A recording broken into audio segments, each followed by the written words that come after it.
ഇപ്പോൾ പ്രദേശവാസികൾ കുറേ പേർ ഈ വിഷയത്തെക്കുറിച്ച്, ഈ ദുരന്തത്തെക്കുറിച്ച് നമ്മളോട് വിശദീകരിച്ചിട്ടുണ്ട്. അതിലേക്ക് പോവാം.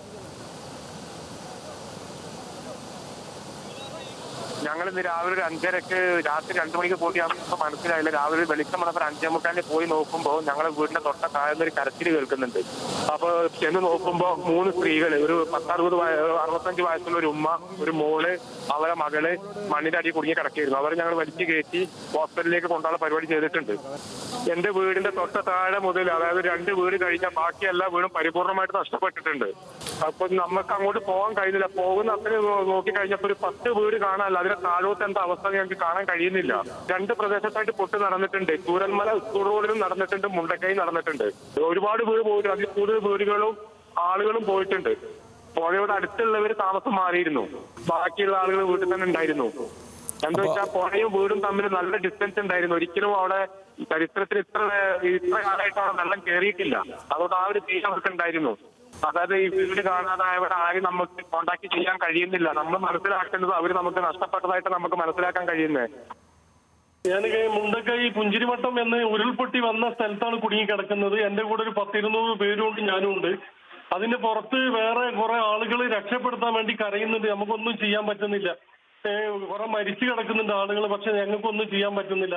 എനിക്ക് ഞങ്ങൾക്ക് പേടിയ സാറ്, ഞങ്ങളൊക്കെ കുലുങ്ങുമായിരുന്നു. പൊട്ടി വരുന്ന സൗണ്ട് കേട്ട് ഞങ്ങൾ പൊട്ടിക്കും. ഒരു ഓടി രക്ഷപ്പെട്ടു. ഇവിടെ എത്തിയതും പിന്നെയും പൊട്ടി. പാടികളും ഒലിച്ചുപോയി, വീടുകളും ആളുകളും എല്ലാരും പോയിട്ടുണ്ട്.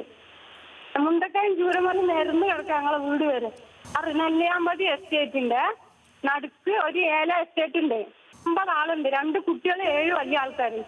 ഞങ്ങള് 10 വീടുണ്ടായി. അവരൊക്കെ പോയി, എല്ലാരും പോയി തോന്നുന്നുണ്ട്. ഞങ്ങള് താഴെ പോയില്ലല്ലോ. താഴത്തെ 3-4 വീട് പോയി. അതില് ഒരു കുട്ടിയും ഒരു അച്ഛനും അമ്മയും വീട്ടിൽ കിടന്നുറങ്ങുക, അത് പോയിട്ടുണ്ട്. മേലെ ഞങ്ങൾ അടുത്തുള്ള വീട്ടുകാര് അപ്പുറത്ത് പുഞ്ചിരിമട്ടത്തില് വേറെ വീട്ടിൽ താമസിക്കാൻ പോയതാ. ആ വീടും അവിടെയുള്ള ആൾക്കാരും മൊത്തം പോയി. ഞങ്ങളിവിടെ 9 പേര് ഓടി എത്തിയുള്ളൂ. പിന്നെ വനറാണി എസ്റ്റേറ്റില് കുടുങ്ങിക്കിടക്കുന്നുണ്ട് 5-6 ആൾക്കാരുണ്ട്.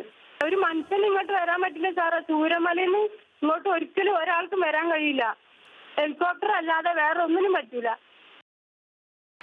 ഇപ്പൊ മൊത്തം 9 ബോഡിയാണ് ഒഴുകിയെത്തിയത്. അതിലൊരു ബോഡി ഇപ്പോ ഒരു 3 വയസ്സ് പ്രായമുള്ള ഒരു കുട്ടിയുടെ ബോഡി ഇപ്പോ നിലമ്പൂർ മോർച്ചറിയിൽ കൊണ്ടുവന്നിട്ടുണ്ട്, വാണിയമ്പുഴയിൽ. അടുത്ത 2ാമത്തെ ബോഡിയും കൂടി ഇപ്പൊ എത്തിയിട്ടുണ്ട്. ഇപ്പൊ ഒരു 3 ബോഡിയും കൂടി വാണിയമ്പുഴയിൽ അടിഞ്ഞു കിടന്നിട്ടുണ്ടെന്നാണ് ഇപ്പൊ പറയുന്നത്.